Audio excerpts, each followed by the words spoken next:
మనకి ఆర్జీవి గారు కూడా చెప్పారు దట్ ఆయన is a regular drinker and ఆయన గర్వంగా చెప్తారు అసలు ఇంకా పేర్లు చెప్పక్కర్లేదు నాకు ఏం తాగుతారు అనేది బట్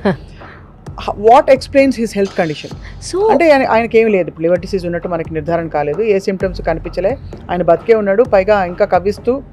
అని ఎన్నిసార్లు కొట్టిన చావని పావులాగా ఆయన కొత్త కొత్త అవతారాల్లో కనిపిస్తారు he inspires so many people but yet again this is not considered a healthy habit okay ఎలా ఎక్స్ప్లెయిన్ చేస్తారు ఇది సో ఇది లివర్ డిసీజ్ అనేది అందరికీ ఎఫెక్ట్ అవుతుంది అనేది లేదు ఒకటి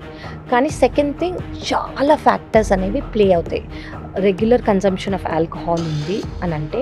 అది డైలీయా వాళ్ళు తీసుకునే ఆల్కహాల్ కైండ్ ఏంటి వాళ్ళు ఎంత తీసుకుంటున్నారు అది important and over a period of time అంటే ఇప్పుడు ఆయనకి వెరీ గుడ్ హోప్ఫుల్లీ ఆయనకి ఎప్పుడు ఏమీ ఉండకూడదు కోరుకుంటున్నాము కానీ వేరే ఫ్యాక్టర్స్ మేబీ ఆయన డైట్